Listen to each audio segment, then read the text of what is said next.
Oi, eu sou o Sérgio e seja muito bem-vindo ao canal Conversando Sobre. Antes de iniciar nossa conversa, peço para você se inscrever aqui no canal e ativar o sininho para não ficar de fora das novidades, ok? Vamos ao nosso tema. O tema da nossa conversa de hoje não é novo.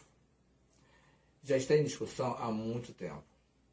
É um dos temas mais polêmicos quando a conversa é sobre políticas de inclusão.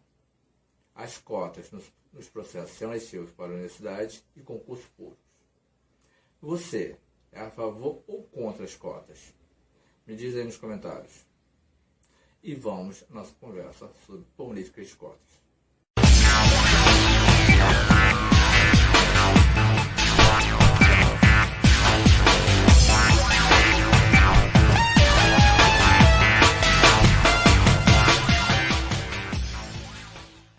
O primeiro país a adotar o sistema de cotas foi a Índia.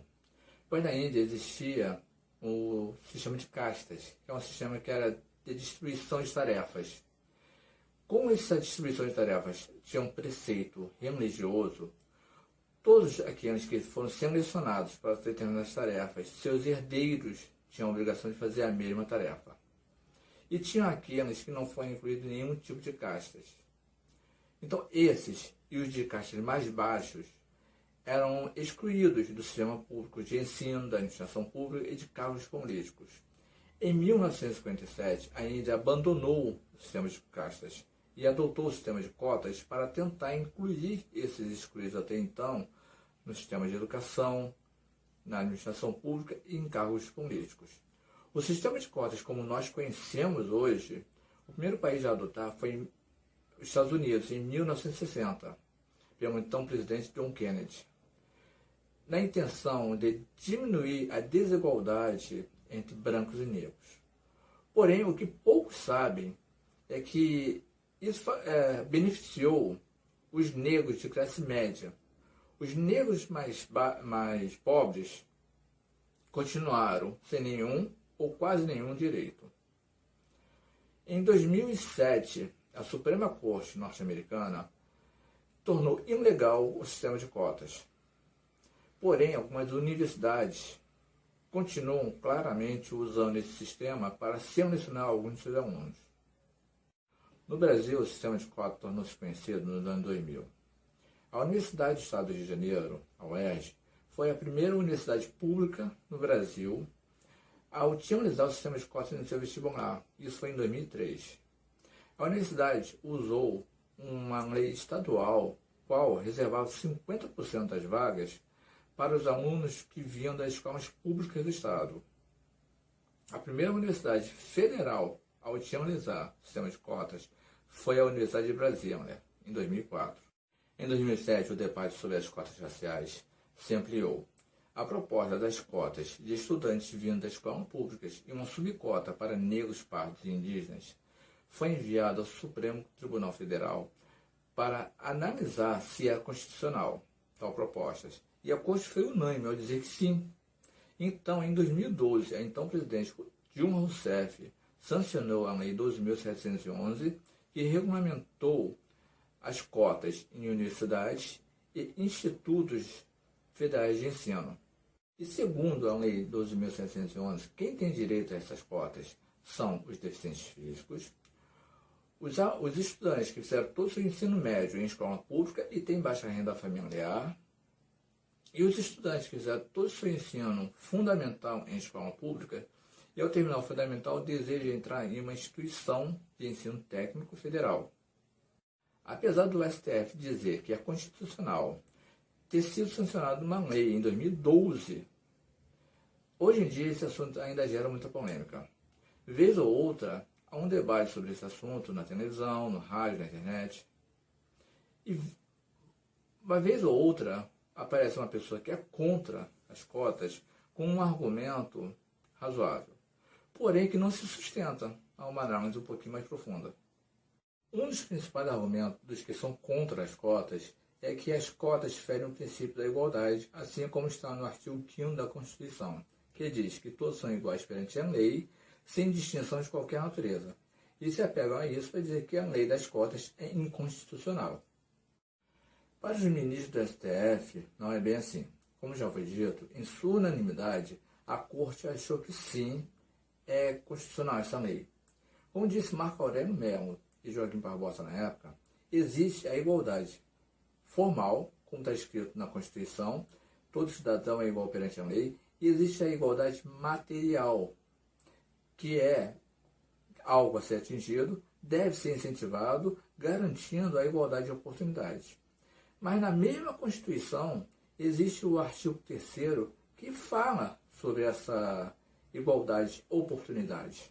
Outro argumento muito utilizado pelos que são contra as cotas é que as cotas acabam com o princípio da meritocracia acadêmica, que seria o único requisito a ser observado para se acessar, para se entrar em uma universidade. O vestibular ou o Enem estão longe de serem provas que dão as mesmas chances para todos. É muito difícil para os alunos mais carentes, os que vêm de escola pública. Pegando como base, como exemplo, a escola aqui do Rio de Janeiro, não são uma nem duas, são várias escolas que têm problemas no seu quadro de professores. Escolas que a sua direção só consegue professor em determinada matéria para junho ou julho. Como, por exemplo, o professor de matemática, que chega com a obrigação de dar todo o conteúdo programado para o ano todo. Ou seja, os meses que já passaram e os meses que ainda estão por vir. Vai fazer isso correndo, não vai conseguir fazer um bom trabalho. Os alunos, por mais esforçados que sejam, não vão conseguir pegar toda a matéria. Quando isso acontece no primeiro ano do ensino médio, e não se repete o problema nos outros dois, tenta-se diminuir isso nos outros 2 anos. Mas quando isso acontece no segundo, ou pior, no terceiro, fica praticamente impossível. E quando isso acontece com um professor, já é ruim. Mas tem escola aqui no Rio de Janeiro que tem esse problema com 2, 3 professores, que só vão aparecer no meio ou depois do meio do ano. Como esses alunos vão chegar no vestibular ou no Enem, em pé de igualdade com os estudantes que tiveram todo o conteúdo desde o primeiro dia, dos 3 anos? Impossível, não dá. Óbvio que vivemos, é fato que vivemos em uma sociedade injusta. E alguns dos nossos governantes tentam nos mostrar que a avaliação é objetiva, tentam nos convencer que a desigualdade social, a desigualdade entre esses alunos, entre esses estudantes, não é levada em conta, como se a desigualdade não existisse. Isso é um absurdo. Outro argumento que mostra o grande desconhecimento daqueles que são contra as cotas é dizer que as cotas baixam o nível acadêmico das nossas universidades. E há diversos estudos que mostram que com as cotas não houve perda de qualidade de ensino. As universidades, praticamente todas, mas vamos destacar as pioneiras, que em 2003, 4, 5, a UERJ, a Universidade de Brasília, da Bahia, fizeram esse estudo e mostraram que o desempenho acadêmico dos cotistas e não cotistas é o mesmo. Um argumento que eu acho bem apelativo é quando alguém tenta falar em nome da sociedade, sendo que essa pessoa não representa a sociedade. Se essa pessoa representasse 50% da sociedade, ainda assim ela não poderia falar em nome da sociedade. Sendo que na maioria das vezes as pessoas não representam nem 1/5 da sociedade e querem falar em nome da sociedade. Então, quando alguém usa o argumento a sociedade é contra as cotas, isso já pode ter certeza que isso é uma mentira. Em 2017, o IBOP mostrou que 62% da população do Brasil, 62%, é a favor das cotas. Pesquisas realizadas por várias universidades mostrou que a comunidade acadêmica é a favor das cotas. Essa comunidade acadêmica consiste nos professores, alunos, nos funcionários da universidade. Então, somando todas as universidades que fizeram essa pesquisa, chegamos ao número de mais de 90% da comunidade acadêmica sendo a favor.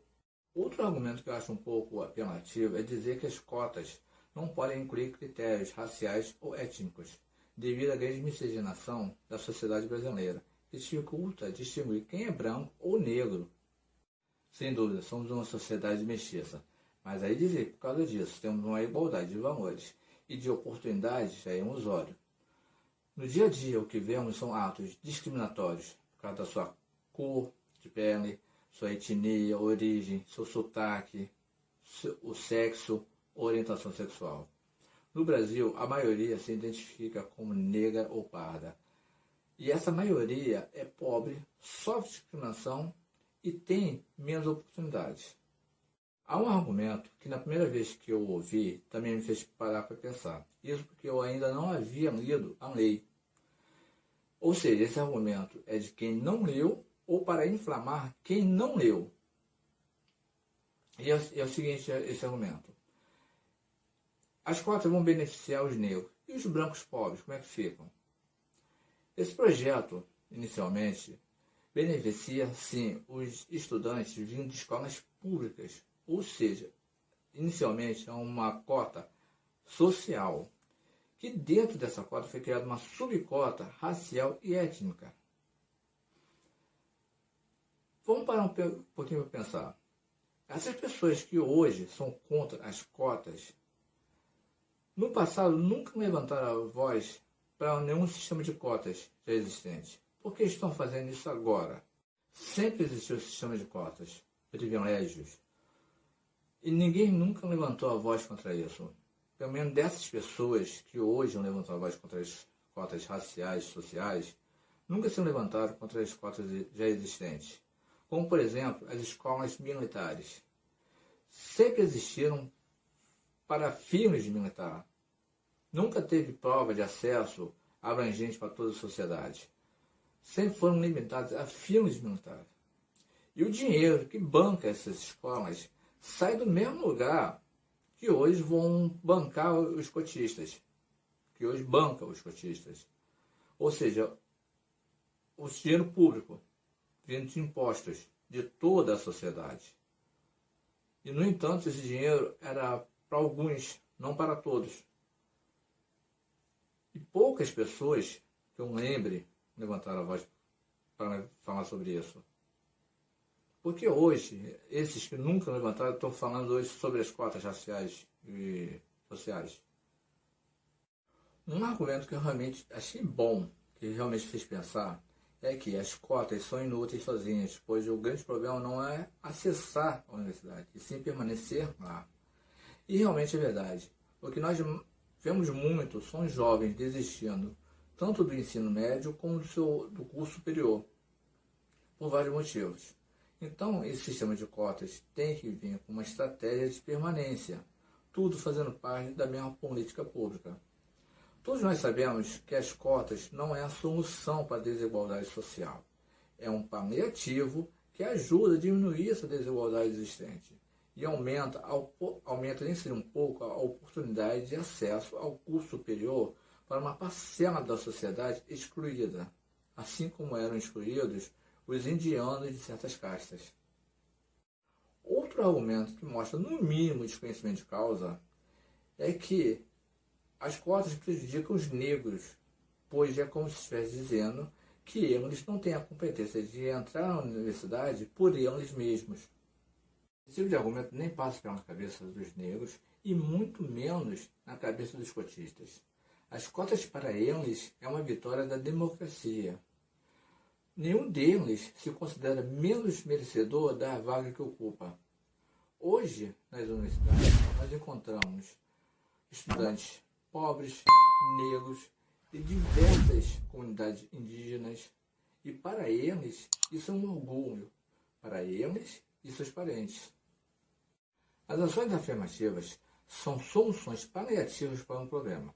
Para termos um futuro no qual não precisaremos mais das políticas de cotas, precisaremos investir muito na educação pública de base e em escolas públicas de ensino médio melhores. Aí sim, com essa educação de base e com esse ensino médio melhor, e já com os negros inseridos nas universidades, as cotas não serão mais necessárias. Você que está assistindo esse vídeo, concorda ou não concorda com o que foi dito? Ficou alguma dúvida? Me diz aí nos comentários. Curte e compartilha esse vídeo e não deixe de se inscrever aqui no canal, ok? Um abraço e até o próximo vídeo.